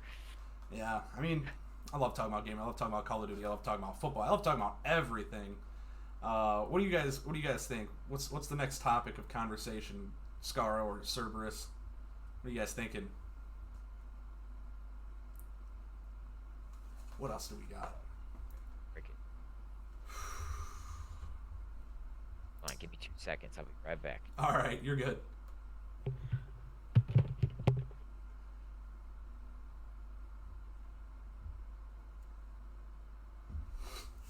Oh, I'm just trying to think. What is the name? It's gonna bug me if I can't think of that. I gotta look it up.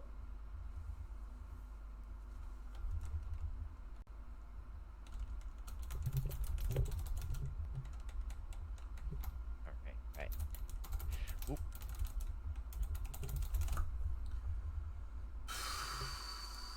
I'm gonna go nuts if I can't find this. I swear. painkiller? Yeah, I'm gonna go nuts. Not a cortisone shot? No, you can only take those once in a while. Uh, Toradol. That's what it's called. I was gonna go nuts if I couldn't think of Toradol. But yeah, apparently Okay. they took so much Toradol back, and like still they just take so much Toradol. It's insane. Oh, now I can sleep tonight. I've never heard of that, to be quite honest.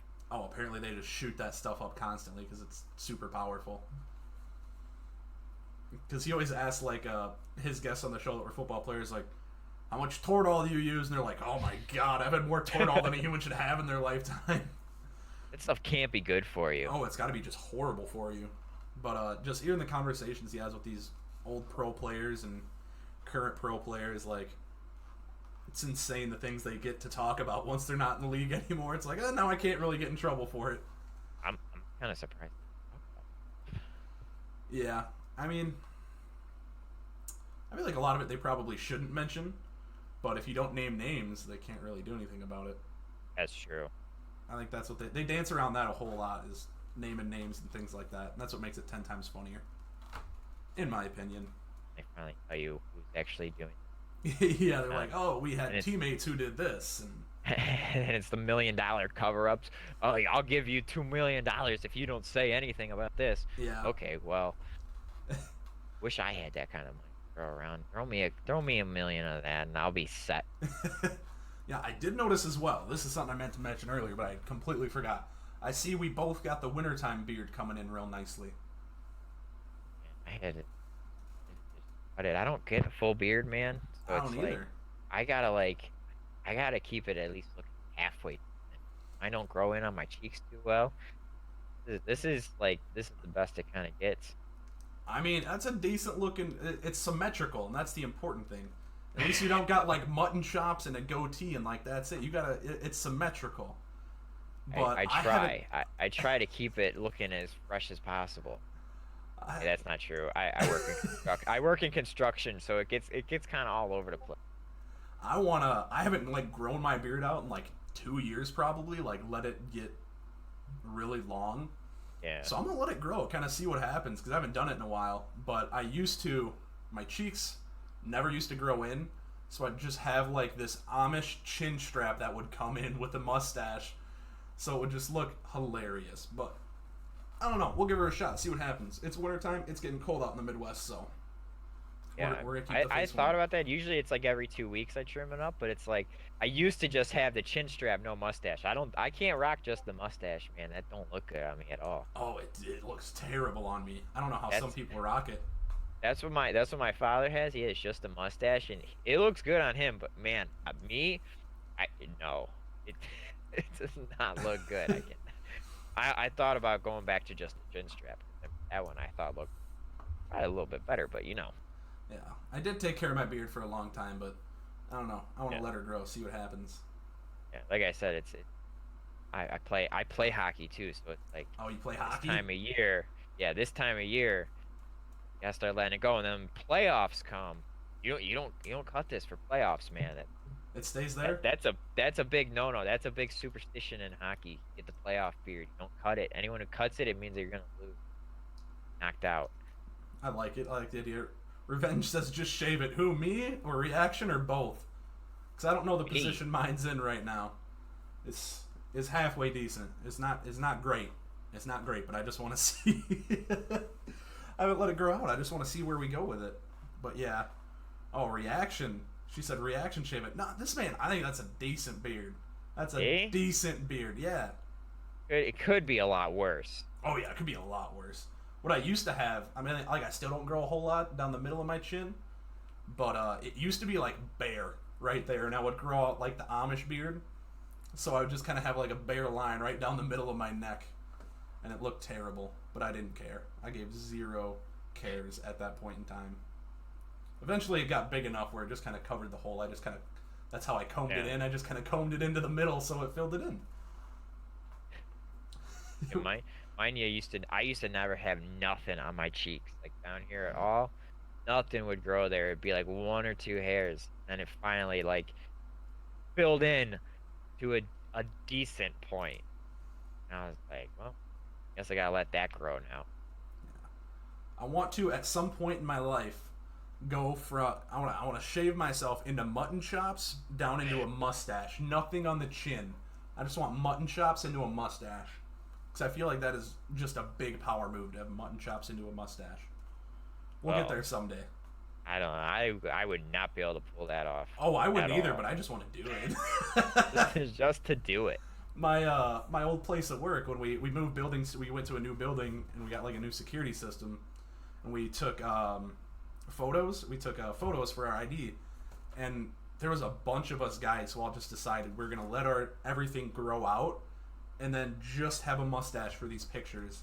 So we got all of our IDs. We all just have these terrible. I got mine still. I'm gonna go grab it quick.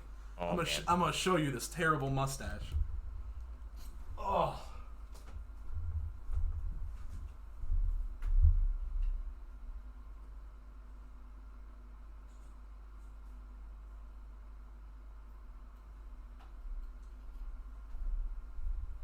Let me see how prevalent it is. The picture is so much smaller than I remember. Pictures, I don't even know if you'll be able to tell. Hold on, let me pull this up so I can actually see what's on my webcam. I was gonna say I'm gonna have to wait for. You can't even really, you can kind of see. I looked scary. I looked like I should have been on a government website saying watch out. Like, that's what I looked like that day. Oh, do I got this on? Yeah, my headset's on the right way. Sometimes I put it on backwards. But yeah, wasn't pretty. It was a lot of fun though. Oh man, you do look like a government official. It just popped up on the screen. Oh yeah, I even got a. It's on the elastic. It's on the elastic band. Oh, So nice. it was official. It was so official. It You was. see people like in the hospitals, they just pull it. Bink. All right. Oh here we yeah. go. Keep it on the waist and you just scan myself in. Oh yeah, felt so official. But yeah, don't have an ID now. I got business cards. That's it. I don't got none of that. I just go work, home, play Siege, go to bed. Go, Living the dream. Gotta love playing Siege. oh man, live the dream, living the maybe. Maybe. I guess it could be worse. It could be worse. That's right. I mean, hey, everyone's had their rock bottom moment. I lived in my buddy's basement for 4 months and drove to Subway, and that was my life for a while. I just lived in my buddy's basement and worked in cornfields and Subway. Like, everyone has their low points, and you know what? There's always better times ahead. That's what you got to tell yourself. That's what that moment taught me. Yeah, you gotta do what you gotta do sometimes. Everything always gets better. As much as everyone likes to think it doesn't, things do get better. Everything runs through its course. Exactly. Some people may have it worse than others, but there's always a bright side somewhere. And honestly, in my opinion, you gotta make it what you want it to be. Oh yeah. If you don't want it to get better, it's not going to get better. Or if you don't believe that it's going to get better, it won't get better. Yeah, exactly. Half of what you're feeling and half of what you're going through is mentality. Yeah. Like when people, get all pissed off, I gotta wake up and do this. Like, okay, well, you may have woke up, the wrong side of the bed, but if you kind of like just take a breath, tell yourself, okay, today's gonna be better, might be a little bit better. Yeah.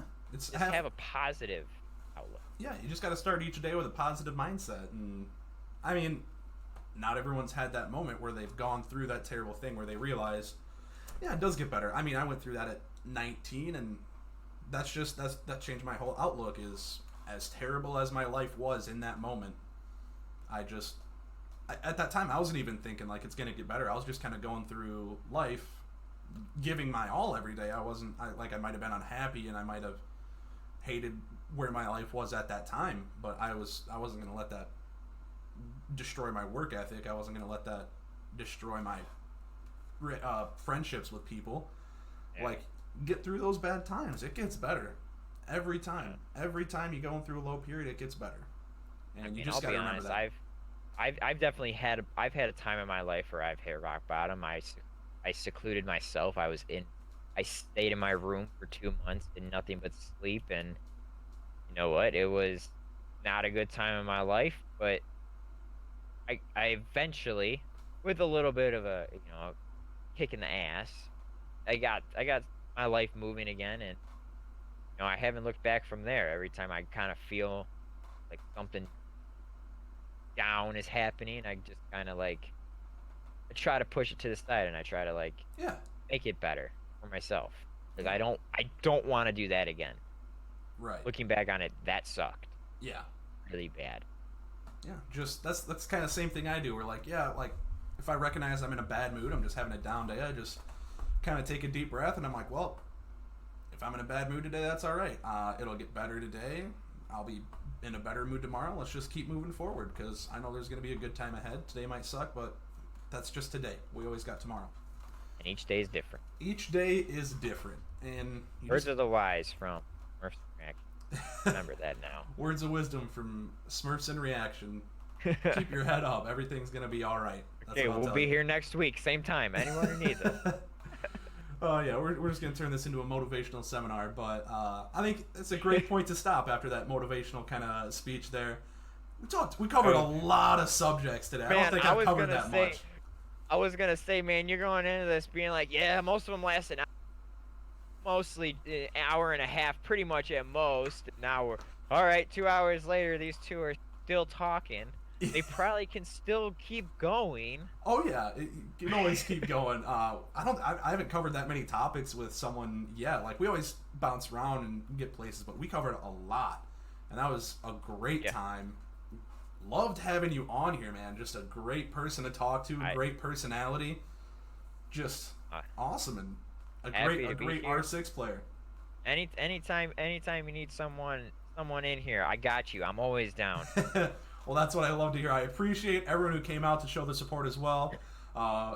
Whether you're in Reanimated looking to get in there, just a fan of what we got going on, or don't even know who we got going on, really appreciate you stopping by. Once again, I'm your host, Smurfs, and over here, we got Reaction, and we're going to be signing off for the night.